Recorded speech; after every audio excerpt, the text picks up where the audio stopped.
चलिए, समाकलन में क्या पढ़ाई कर रहे थे हम लोग? अब ये तो मेन काम शुरू होगा। हम लोग पढ़ रहे हैं समाकलन, पूरी तरह से समझिएगा। हम लोग ध्यान से देखेंगे पूरी तरह से, अच्छे से। सभी लड़के का ध्यान यहाँ होना चाहिए। पिछले क्लास में हम लोग बेसिक्स के बारे में पढ़ाई कर लिए थे, पढ़े थे ना वो बेसिक्स के बारे में। तो जितने भी समाकलन के फार्मूला होता है सब पढ़ाई कर लिए। क्या होते हैं, कितने मेजर फंक्शंस होते हैं जिसके बारे में पढ़ना होगा? 5। आइलेट के अंतर्गत आइलेट के फुल फॉर्म के बारे में चर्चा कर, सबका फार्मूला हम पार्ट वाइज करके देख लिए, सारे बेसिक्स फलन का। उसके बाद जो नॉर्मल मेथड हो रहा है, डायरेक्ट विधि, उस प्रकार के इजी वाले फंक्शंस का समाकलन देख चुके थे एक्सरसाइज 7.1 में। ये हम लोग पढ़ने वाले हैं 7.2। पहले थोड़ा सा चर्चा करते हैं प्रश्नावली। ये कौन सा प्रश्नावली होगा? प्रश्नावली 7.2। कैसा लाया हो? बढ़िया चौक नहीं था? 7.2 के बारे में चर्चा करते हैं। इसमें एक मेथड यूज कर रहा है जिसको हम लोग कहते हैं प्रतिस्थापन विधि, सब्स्टिट्यूशन मेथड। इसमें एक मेथड यूज करेगा जिसको कहते हैं प्रतिस्थापन विधि। थोड़ा गौर से समझना इस माहौल को। प्रतिस्थापन विधि, नाम से ही पता चल रहा है प्रतिस्थापन। आपको जो फंक्शन दिए जाएंगे, वैसे भी समाकलन का सिंबल क्या होता है? हम लोगों ने देख चुका है समाकलन का जो संकेत होता है वो क्या होता है? इंटीग्रेशन। यहाँ पे क्या होते हैं? फंक्शन होते हैं इंटू dx। यही होता है समाकलन का संकेत भाई।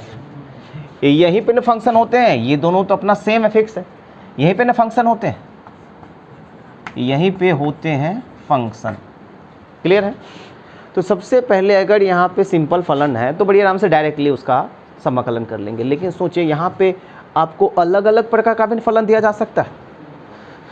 तो अब आपको इस एक्सरसाइज में आपको ऐसे फंक्शंस दिखेंगे जिसको आप डायरेक्ट समाकलन कर ही नहीं सकते, डायरेक्ट वो फार्मूला पे बनेगा ही नहीं। एक जटिल फंक्शंस होगा, मतलब फलन का जटिल। अरे भाई, फलन को जटिल 5 तरीका से बना सकते हैं ना, जोड़ के, घटा के, गुना करके, भाग करके, संयोजित करके, जटिल बनाने के लिए। तो जोड़, घटा, गुना, भाग तो सिंपल है। आपको किसी भी प्रकार से फलन को जटिल कैसे जटिल फलन इजी होते हैं? अगर दो फलन को जोड़ करके जटिल बनाया जाए या घटा करके जटिल बनाया जाए तो उसका समाकलन करना काफ़ी आसान होता है। हम अलग कर लेते हैं, जैसे sin x + cos x या sin x - cos x। ये क्या है? दो फलनों को जोड़ या घटा दिया है, सीधे अलग कर लेते हैं, साइन का अपना, कॉस का अपना, इंटीग्रेशन करके नोट कर देते हैं, कांस्टेंट जोड़ के काम हो जाती है। क्लियर है? लेकिन अगर आपको ऐसे फलन दे दे जिसको आप अलग ही नहीं कर सकते, जैसे कि अगर आपको फलन का संयोजन दे दिया जाए तो क्या कर सकते हैं? फलन के संयोजन में से फलन को अलग कर सकते हैं क्या? संयोजित फलन में से फलन को अलग ही नहीं किया जा सकता है। समझ गए? तो उस प्रकार के फलनों को क्या करेंगे? तो इसमें एक मेथड का यूज करेगा जिसको हम लोग कहते हैं प्रतिस्थापन मेथड। जटिल फलनों का अवकलन करना होता है। बड़ी ध्यान से देखेंगे, बहुत बढ़िया टॉपिक से। आपको ज़्यादा मात्रा में सवाल बनाने होंगे, दैट के। इसमें से कुल मुझे लग रहा है 39 प्रश्न को सॉल्व करने होंगे। बहुत बढ़िया चीज़ें हैं। तो चलिए शुरू कर लेते हैं 39 प्रश्न को सॉल्व करने के लिए। तो प्रतिस्थापन विधि के बारे में थोड़ा सा सुनिए आप अच्छे से। इसमें आपको कम से कम 2 फलन दिए जाएंगे। आपको कम से कम 2 फलन दिए जाएंगे, कम से कम। पहले मेरी बात को समझिए, कम से कम 2, 3 भी हो सकता है, 4 भी हो सकता है। कम से कम 2 फंक्शन दिए जाएंगे। आपको सबसे पहले क्या देखना है, जो दोनों फंक्शन में से एक ऐसा फंक्शन का चुनाव करना है जिसका अवकलन दूसरा से मैच कर जाए। मतलब ऐसे फंक्शंस का चुनाव करना है जिसका अवकलन, मतलब सिर्फ फंक्शन का चुनाव नहीं करना है, फंक्शन का चुनाव करने के बाद उसका अवकलन भी देखनी है, उसका अवकलन उसी फंक्शन से मैच हो जाए। समझ रहे हैं मेरी बातों को? जैसे एग्जांपल्स के तौर पे 2x/1 + x² ये एक फंक्शन है, तो समझ जाएंगे। मान लेते इसमें 2 फंक्शन है, ऊपर वाला एक फंक्शन है और नीचे वाला एक फंक्शन है। अंश में मतलब ये 2x से वो भी एक फंक्शन है, नीचे भी, ये भी अलजेब्रिक के श्रेणी में आता है, नीचे भी अलजेब्रिक के श्रेणी में आता है। तो इसमें से ऐसे फंक्शन का चुनाव करना है। देखिए, ऊपर वाला फंक्शन को मान लेते हैं px, तो नीचे वाला फंक्शन को क्या मान लेंगे? qx। मतलब है तो फंक्शन ना। ऐसे फंक्शन का चुनाव करना है जिसका अवकलन उसी प्रश्न में उपलब्ध हो। तो बताइए, तो कौन फलन का चुनाव करोगे जिसका अवकलन इसी फलन में है? तो मुझे लग रहा है हम नीचे वाले का चुनाव करेंगे। नीचे वाले का चुनाव कीजिए और इसका अवकलन कीजिए, अवकलज कीजिए। तो नीचे वाले का अवकलज क्या होगा? एक का होगा 0, x² का हो जाएगा 2x। तो इसका जो अवकलज होगा वो होगा 2x। तो क्या ये जो अवकलज जो निकला है चुनाव किया हुआ फलन का, उसका अवकलज इसी प्रश्न में दिए गए फलन से मैच कर रहा है का? है ना? तो बस यही है प्रतिस्थापन, क्योंकि जब मैच करेगा तभी न उसके जगह पर वो पुट हो जाएगा। समझ गए ना? ध्यान से सुनिएगा। क्या एक बार और चर्चा करें? आपको अपने प्रश्नों में जो दिए गए फलन होंगे उसमें से ऐसे फलन का चुनाव करना है जिसका अवकलज उस प्रश्न में मौजूद होगा। तो कभी कभी तो प्रश्न काफ़ी सिंपल होगा, डायरेक्टली देख करके पता चल जाएगा, जिसका चुनाव कर लेंगे तो ये आ जाएगा। कभी कभी आपको फलन को उस लायक बनाना पड़ेगा ताकि इसका चुनाव करने से वो आएगा। ये प्रैक्टिस करने से संभव होती है। कुल मिलाकर आपके पास 39-40 को प्रश्न दे रखा है। जितना ज़्यादा प्रैक्टिस करोगे मज़ा आ जाएगा। समझ रहे हैं ना? खूब प्रैक्टिस करिए। आइए शुरू करते हैं, सवाल के साथ समझने की कोशिश करते हैं। तो प्रतिस्थापन विधि में कैसे करने पड़ते हैं? फलन को चुनना होता है। सबसे पहले शुरू करते हैं पहले सवाल से, ध्यान से देखिएगा। तो शुरू करते हैं पहले सवाल से। पहले सवाल में इंटीग्रेशन को डिनोट करेंगे आई से। प्रश्न कैसा है? 2x/1 + x²। हम इसी को देकर के एग्जाम्पल माने थे। ये मेरा फंक्शन है, मेरा फंक्शन है, अरे यही मेरा फंक्शन है। अब इसमें से एक ऐसा फलन को चुनिए जिसका अवकलन मौजूद है इस प्रश्न में। नीचे वाला का अवकलन ऊपर वाला है ना, नीचे वाले को कुछ मान लीजिए, चुन लीजिए। तो नीचे वाले को कुछ मानिए, माना कि 1 + x² को कुछ मान लीजिए, टी मान लीजिए। टी फलन है माना, टी मान लेना, सिंपल फंडा। समझिए, जिससे फंक्शन को नॉर्मली y से डिनोट करते हैं। अरे भाई, फंक्शन को नॉर्मली y से डिनोट करते हैं, लेकिन ये फंक्शन के अंदर का फंक्शन है, मतलब मेन फंक्शन नहीं ना है, तो उसको कुछ और से मान लेंगे। तो इसको आप टी से मान लीजिए, जेड मान लीजिए, अलग अलग कुछ भी मान लीजिए। इसको हम क्या मान लिए? टी। अब उसके बाद अब आपको क्या करना है? अब आपको अवकलज करनी है, क्योंकि पहले ही आपको बता चुके हैं। ऐसे फलन का चुनाव कीजिए, उसके बाद उसका अवकलज होगा, तब दूसरों से मैच करवाना मुझे। जिस फलन को आप मानेंगे उसका अवकलज करेंगे, तो अवकलज कितना होगा? 2x। जाहिर सी बात है, मैच कर गया, यही सोचे थे। चलो बढ़िया है। अब आपको क्या करना है? ये dx इधर भागा में है तो गुना में भेज देना है। तो इधर से बच गया सिर्फ dt, और उधर देखो 2x × dx। समझ रहे ना? क्योंकि समाकलन के प्रश्न में dx × में रहता है। समाकलन हम किए हैं अवकलज, लेकिन समाकलन के प्रश्न में dx किस में रहता है? इनटू में। तो मुझे इस dx को इनटू में भेज लेना। अब देख लो, क्या प्रश्न में 2x × dx दिख रहा है? हाँ बिल्कुल दिख रहा है। इसी के उद्देश्य से हम माने थे। क्या प्रश्न में 2x × dx दिख रहा है? दिख रहा है। तो 2x × dx को हटा के उसके जगह पे dt प्रतिस्थापित कर दीजिए। ये प्रतिस्थापन होता है, मतलब एक बड़े से फंक्शन के गुच्छे को हटा के एक छोटा सा फंक्शन को सब्स्टिट्यूट कर देना वहाँ पे। तो 2x × dx को हटा करके क्या पुट कर देना है? dt। तो शुरू कर देना। अब फिर से प्रश्न यहाँ से आ जाएगा। अब i बराबर शुरू हो जाइए, इंटीग्रेशन होगा। अब देखो 2x dx, ये ऊपर वाला सब हट करके क्या पुट हो जाएगा? dt पुट हो गया। बचा है बट्टा, नीचे वाले के स्थान पे आप टी पुट करोगे कि किसी को ना टी माने हो। टी माने ऊपर वाला कुछ नहीं तो क्या बचा? 1, क्योंकि ऊपर वाला सब कुछ हट गई, उसकी जगह पे dt पुट गया, कुछ नहीं तो क्या? 1। समझ रहे हो ना? मतलब आपका ये जटिल फलन है, बन गया ये फलन। आपका जटिल फंक्शन देख लो। आपके जो फंक्शन थे वो x के पदों में था, जटिल था। अब आपका फलन t के पदों में आ गया, सिंपल। अब ऐसे फलन आपको बने हैं जिसका डायरेक्ट फार्मूला आप जानते हो। 1/t का इंटीग्रेशन क्या होता है? log t। 1/t का इंटीग्रेशन क्या होता है? log t। तो i बराबर सीधे कितना होगा? log mod t। एक कांस्टेंट जोड़ लेंगे। अब ये जो t है वो तो अपना मन का उपज था भाई। t जो था वो अपना मन का उपज था। t के जगह पे उसका वैल्यूएशन पुट कर लो, 1 + x² प्लस कांस्टेंट c। कोई दिक्कत नहीं है। ये आपका आंसर हो गई फलन का। कलोचन है, ईजी है, लेकिन सब सवाल ईजी नहीं मिलेगा, आपको बड़ी दिमाग लगा काम करना पड़ेगा। लेकिन बेसिक कॉन्सेप्ट बताने से एक फ़ायदा होता है, जब जितने भी ईजी वाले उसको चुन के बना ले। बाकी बढ़िया चीज़ों के लिए पूछिए, टीचर से संपर्क लीजिए। आइए हम सवाल के जरिए समझते हैं। समझ रहे हो मेरी बात को ना? तो क्या प्रतिस्थापन का थोड़ा माहौल बना लिए? दी गए फलनों में से ऐसे फलन को चुन करके टी मानना होता है, ताकि टी मानने के बाद डिफ्रेंशिएट करने के बाद बगल वाले से मैच कर जाए, है ना? यही फलन का चुनाव करना होता है, सिर्फ फलन को चुनना होता है। अब एक दूसरे नंबर में फंक्शन को देख लो, इंटीग्रेशन में क्या होगा? फलन को देख लेते हैं। log x का होल स्क्वायर बटा x × dx। क्या फंक्शन आपको दिख गया? अब आपको बड़ी गौर से सोचना है, बिल्कुल जल्दबाजी नहीं करनी है। गणित बनाने के लिए शांत होना बहुत ज़रूरी है ना? गणित बनाने के लिए कूल पर्सनैलिटी बहुत ज़रूरी है, नहीं तो गणित में धड़फड़ाओगे, गड़बड़ा जाओगे। समझे? सबसे पहले देखिए फंक्शंस को। इसमें से ऐसे फंक्शन को चुनना है, वो फंक्शन किसी व्यवस्था में हो सकता है। मेरी बात को समझिएगा, एक हिडन गुप्त जानकारी समझिए। अधिकतर आपकी नज़र वहाँ पर जाना चाहिए जो कोपचे में बंद हो। हाँ, ये तरीका ये ज़्यादातर आपको मैच कर जाएगा। ये 100% नहीं है, लेकिन 90% है। मतलब आपकी नज़र ऐसे फलन पे जाना चाहिए जो कोपचे में बंद हो।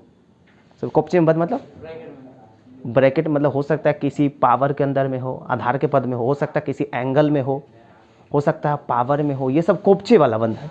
तो देखिए इसमें मुझे नहीं लग रहा है ये फलन कोपचे में है। अब आप देखो, वो तो सिर्फ आपको जानकारी, ऐसे फलन का चुनाव करना है जिसका अवकलन उपलब्ध है। तो अगर हम log x को मानते हैं तो log x का अवकलज क्या होता है 1/x। क्या 1/x आपके पास है? यस, कुछ नहीं तो ऊपर में 1 तो है ना हो। फिर बता रहे आपको एक ऐसे फलन को मानना है जिसका अवकलज उपलब्ध हो। अगर आप log x का होल स्क्वायर को मानोगे तो क्या आएगा, है ना, क्या आएगा 2 × log x × 1/x, इतना बड़ा आ जाएगा। बताओ तो इतना बड़ा तुम्हारे पास है। आपको क्या बोला गया, ऐसे फलन को मानना है। वो फलन कहीं भी हो सकता है, कहीं से भी उठाना है, चाहे कोपचे में हो। आपको पूरा को नहीं मानना है, समझ गए ना। पूरा को भी मान सकते हैं अगर प्रश्न उस प्रकार से है तो। नहीं समझ रहे ना, आपको ये जरूरी थोड़ी है भाई टोटल फलन को मानना है। क्या बोले थे आपको, 2 या 2 से अधिक फलन होगा। इसमें कितने फलन है, कितने फलन का संयोजन है पता है? 3 फलन का संयोजन है, x log x और x स्क्वायर, x स्क्वायर, समझ रहे ना। स्क्वायर अलग फलन है, log अलग फलन है, नीचे वाला x अलग फलन है। नहीं समझ रहे ना। तो आप जो कहोगे log x का होल स्क्वायर एक फलन है, ये तो गलत कहना होगा ना आपका। अरे यार log x का होल स्क्वायर ये पता है बहुपदीय फलन में लघुगणक को डाल करके बनाया गया है। चलो तो किसको मानोगे, log x के होल स्क्वायर को मानोगे कि सिर्फ कोपचे वाले को मानोगे? मुझे लग रहा है कोपचे वाले को मानने के बाद 1/x आएगा। अब 1/x मुझे दिख रहा है, नहीं दिख रहा है?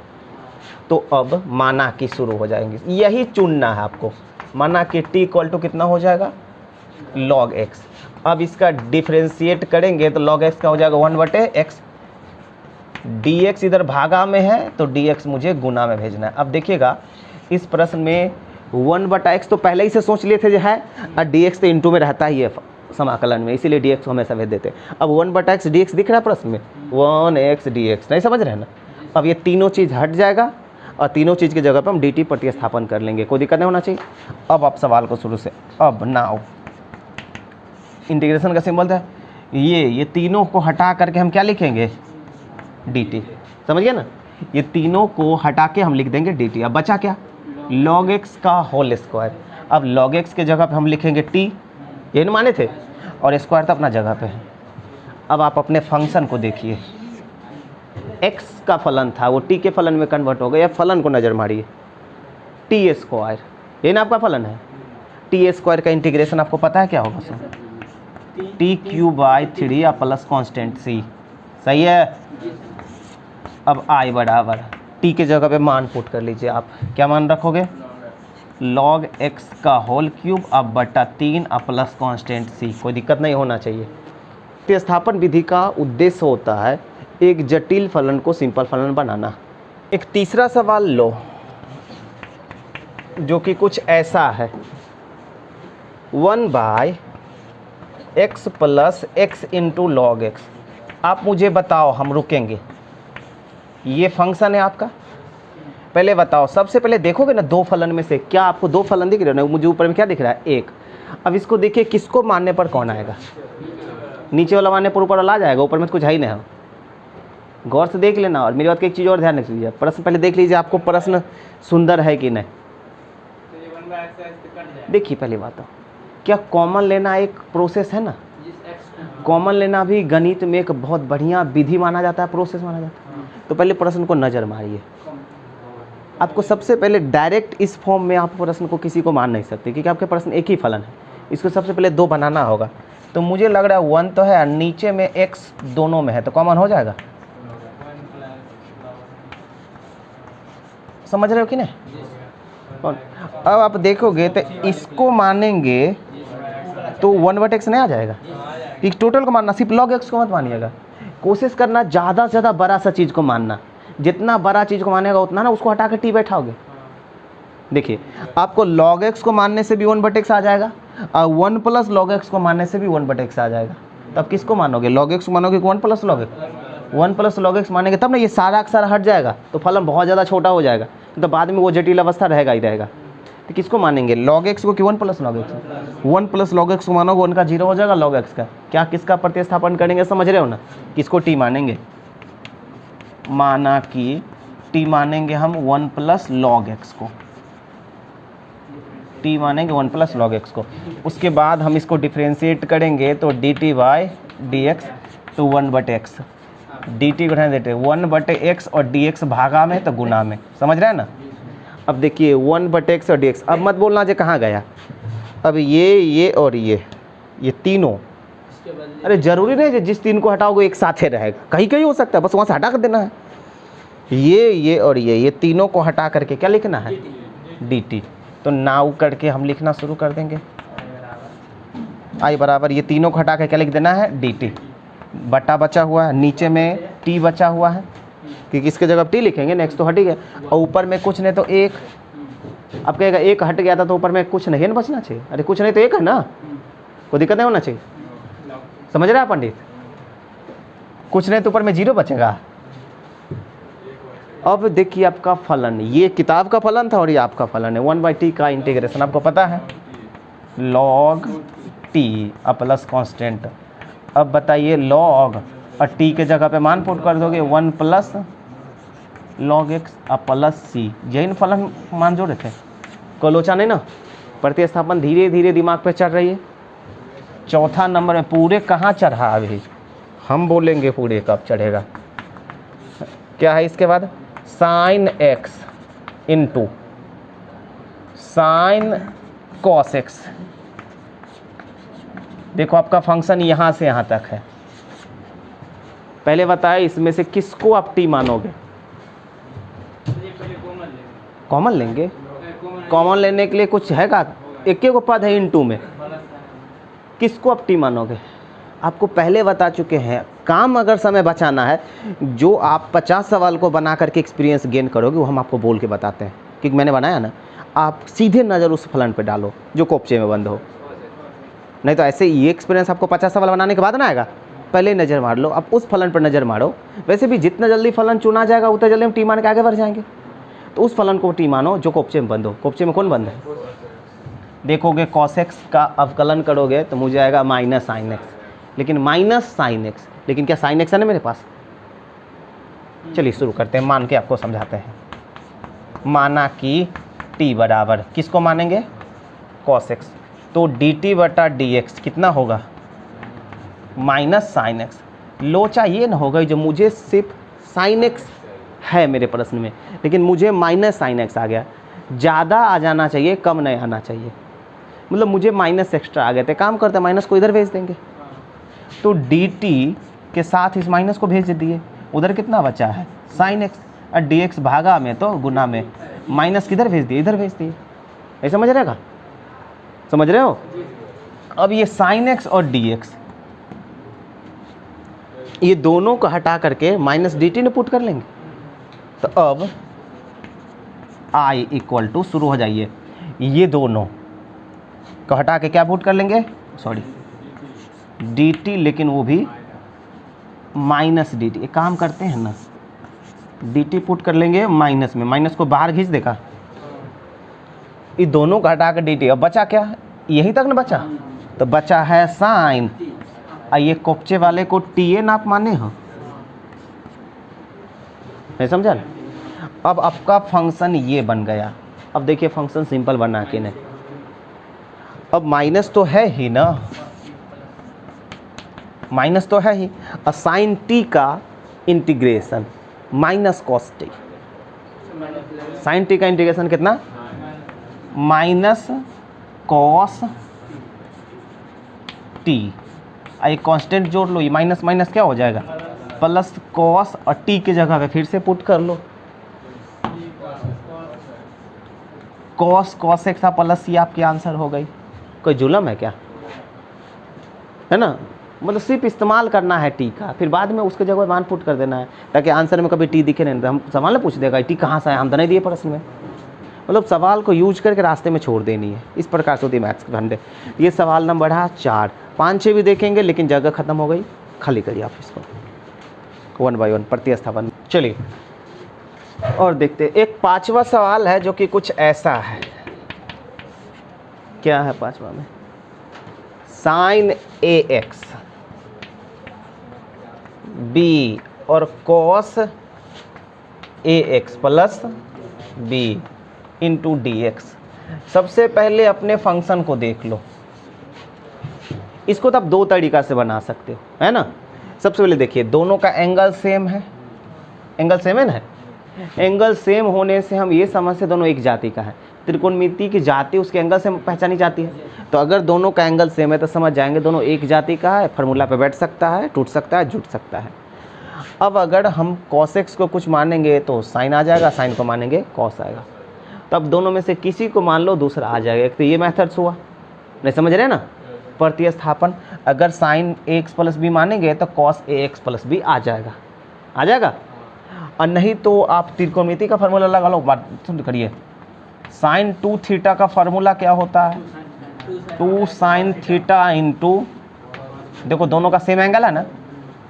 आपको इस प्रश्न को पढ़िए, sine theta into cos theta. अगर आपको ये दिखेगा तो ये लिखोगे, अगर ये दिखेगा बाय द वे तो आप ये नहीं लिखेंगे। तो आप अपने प्रश्न को देखोगे तो आपको नहीं लग रहा आपका प्रश्न ये दिख रहा है, बस 2 की ज़रूरत है। मतलब अगर यहाँ पे 2 रहता ना, अगर यहाँ पे 2 रहता तो मेरा ये जो फलन है वो एक फार्मूला का RHS बन जाता और हम उसकी जगह पर उसका LHS पुट कर लेते। तो मुझे यहाँ किसकी दरकार है, तो 2 से गुना कर लो तो 2 से भाग दे लो। क्या गणित में ये फंडे होते हैं, सवाल के साथ ऐसा छेड़छाड़ करे कि सवाल पे कोई फ़र्क ना पड़े। तो 2 से गुना कर लिए, 2 से भाग दे लिए।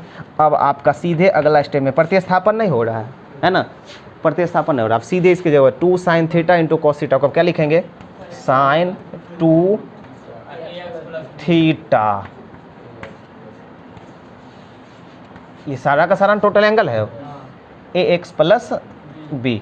अब अगला स्टेप में देखो क्या हो जाएगा, साइन 2x प्लस 2b।